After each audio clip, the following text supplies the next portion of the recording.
আপোনালোকে চাই আছে কল্যাণ আনলিমিটেড ইউটিউব চেনেল। আজি মই আপোনালোকক CBSE ক্লাছ 10 এণ্ড 12ৰ ফলাফলৰ 15 জনৰ আগত দিব বুলি সকলো সংবাদ মাধ্যমতে প্ৰচাৰ হৈ আছে। এইটো ভিডিঅ' মই আপোনালোকক আজি সম্পূৰ্ণ ক'ম। তো ভিডিঅ'টো ভাল লাগিলে বন্ধুসকল প্লিজ চেনেলটো ছাবস্ক্ৰাইব কৰিব, লাইক কৰিব, শ্বেয়াৰ কৰিব, পাহৰি যাব। তো বন্ধুসকল মোৰ চেনেলত গিভৱে চলি আছে, গিভৱেত পাৰ্টিচিপেট কৰিবলৈ আপোনালোকে প্লিজ চেনেলটো ছাবস্ক্ৰাইব কৰি লওক আৰু বেল আইকন দবাব আৰু ভাল এটা কমেণ্ট দি দিব কমেণ্ট বক্সত। ভিডিঅ'টো কেনেকুৱা লাগিলে আপোনালোকক। তো বলক ভিডিঅ'টো আৰম্ভ কৰোঁ। তো CBSE ক্লাছ 10 এণ্ড 12ৰ যোনটো ফলাফলৰ 15 জুলাই আগত দিব বুলি কৈছে, সকলো সংবাদ মাধ্যমত প্ৰচাৰ হৈছে। তো এইটো ভিডিঅ' মই এইটো ভিডিঅ' ক'ম।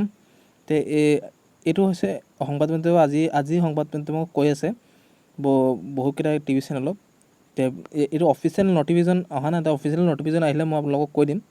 আৰু অফিচিয়েল নটিফিকেশ্যন অহা নাই। আৰু এইটো যদি হয়, এই নিউজটো যদি সত্য হয়, তেতিয়াহ'লে আপোনালোকৰ সকলোৰে এটা সুখবৰ হ'ব। কিয়নো ইয়াৰ দ্বাৰা সকলো ল'ৰা ছোৱালীয়ে পাছ কৰিব বুলি মোৰ আশা আছে, সকলো ল'ৰা ছোৱালীয়ে। আৰু মাৰ্কছতে তেওঁলোকে ভাল পাব। তো আপোনালোকে CBSE পৰীক্ষা এক্সাম দিছে নি আপোনালোকে মোক কমেণ্ট বক্সত ক'ব। আৰু পৰীক্ষা দিলে কেনেকুৱা হৈছে, কেইটা ছাবজেক্ট দিছিলে পৰীক্ষা আজি ক'ব। তো ভিডিঅ'টো ভাল লাগিলে লাইক কৰিব, শ্বেয়াৰ কৰিব, ছাবস্ক্ৰাইব কৰিব, চেনেলটো বেল আইকন দবাবলৈ পাহৰি যাব। তো আজিলৈ ভিডিঅ' মানে ধন্যবাদ।